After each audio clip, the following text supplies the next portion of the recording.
Kolb's learning cycle manifested in our adventurous activities in Wales. The first phase of concrete experience of just doing it occurred when I jumped headfirst into every activity. Instead of being a passive bystander and watching everyone participate, I became an active participant ready to face any challenge that came my way.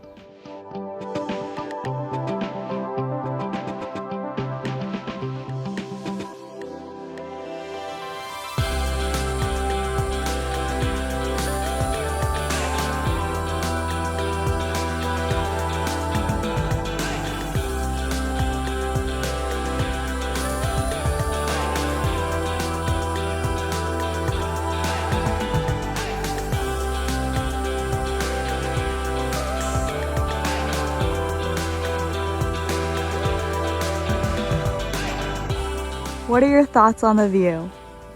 It's pretty breathtaking. Don't have anything like this back home.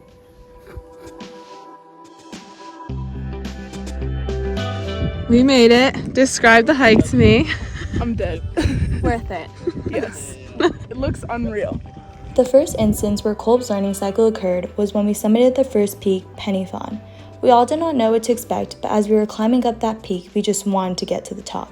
After finishing the first of 3 peaks, we all engaged in reflective observation. I realized that we need to pack more water and to pace myself. It is not a race to the top, and it is more about the journey than the destination. The views along the way are all little pictures that soon make up the big picture when you get to the top. This phase of abstract conceptualization also helped me learn that the outdoor activities are more mental than physical. Although I may not be the most fit or physically strong, mentally I was strong. This allowed me to continue to push myself because I knew I could make it to the top and persevered even when I may have been tired. This experimental learning from Pen y Fan led to the 4th phase of active experimentation because I was able to plan ahead for the next 2 summits. I packed a jug of water in the car for everyone the next day, and that proved to be beneficial as we all were thirsty and out of water. Being hydrated fuels us for our activities and gave us all the energy we needed. Mama LJ also brought us all back to life with her amazing home-cooked meals. With our stomachs full, we would make sure to have a great balance of play with our adventure by going out as a group and bonding. This made my heart full because it was nice to have a close-knit group that was able to click so well together.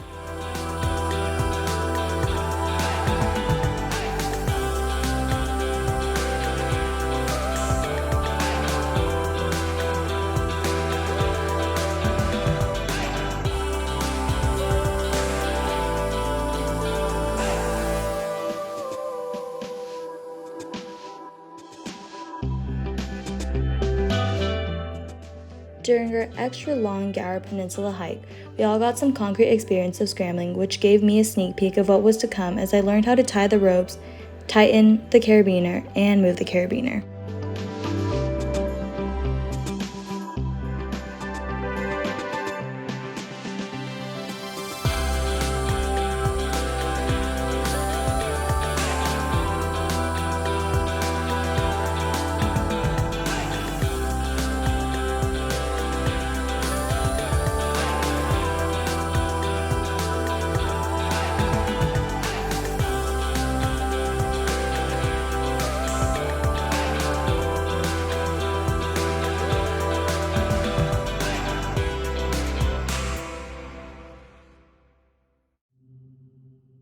At Caderi Dris, I learned from my mistake of not having enough water during Pen y Fan that I had more than 2 liters this time. I was hydrated the entire hike and found this peak to not have been as bad because I was prepared this time. Our group was able to work well together by cooking together and helping one another set up the tents so that we could finish faster and beat the wind and rain. I was very impressed by how well we worked together and supported one another.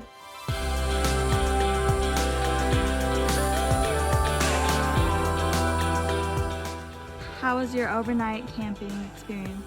A little chilly, but it was worth it, and we made it. We're almost done.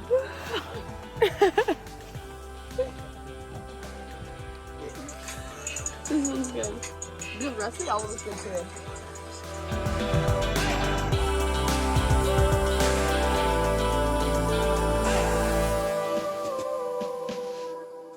A key example of Kolb's experimental learning cycle was based on my experience rock climbing at Holyhead Mountain. I've only indoor climbed with hooks, so staring at a rock with no guidance threw me off. I entered the first phase of concrete experience the way one should by strapping myself on and learning by doing. Next thing I knew, I was at the top and on my way back down. Everything was new to me, but once I was on stable ground, I set foot into reflective observation and reflected on my experience climbing. I realized I can do anything I set my mind to, and that it is better to be a confident climber than a scared climber. It is important to take the jump up and know that if you don't make it, you can trust your belayer and be safe. My abstract conceptualization of climbing is to take baby steps, but also to be willing to take huge leaps forward. The only way to climb is to get that hands-on experience and try until you succeed. I'm a kinesthetic learner, but also a visual learner. So by watching Luke go before me, I was able to learn his form and technique and modify it to my abilities. All these phases helped me get to the last phase of active experimentation because I tried out what I learned in the final adventure. This was also my first time abseiling, and I was very scared to rappel myself down, but Tom was a great facilitator and made me feel empowered. It was nice to have this opportunity to practice because during the final adventure, I was able to do it easily.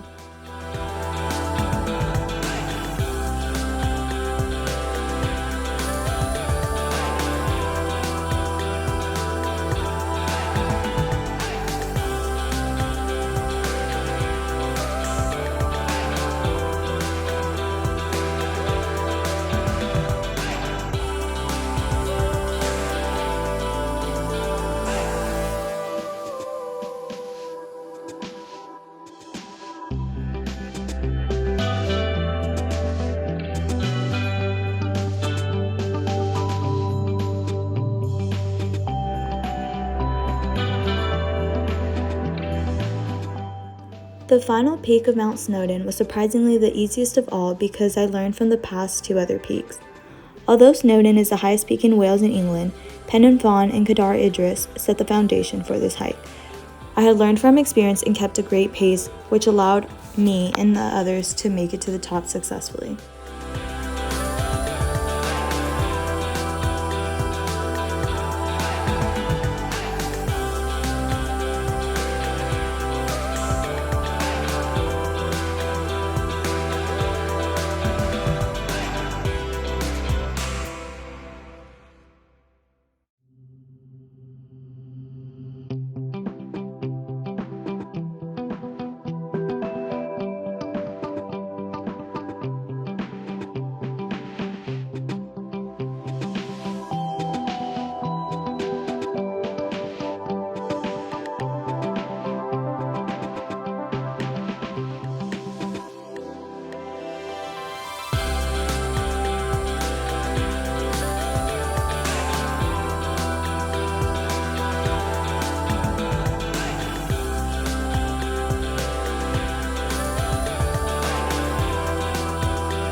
This was my first time running the rapids, and at first I was scared to nosedive, but it was nice to have practice and learn how to stop being a tickler and paddle in.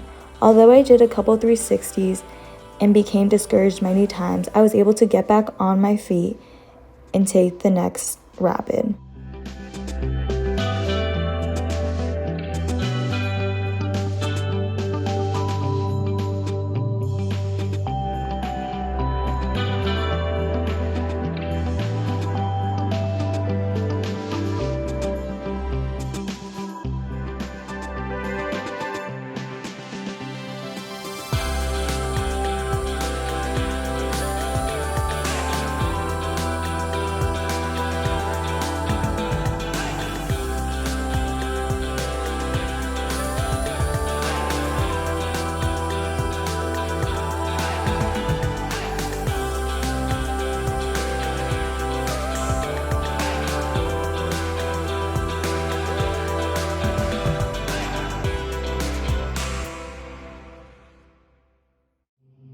The 3 weeks went by so fast that the final adventure came in the blink of an eye. At this time, I had passed the concrete experience, reflective observation, and abstract conceptualization phases and was now on the active experimentation phase.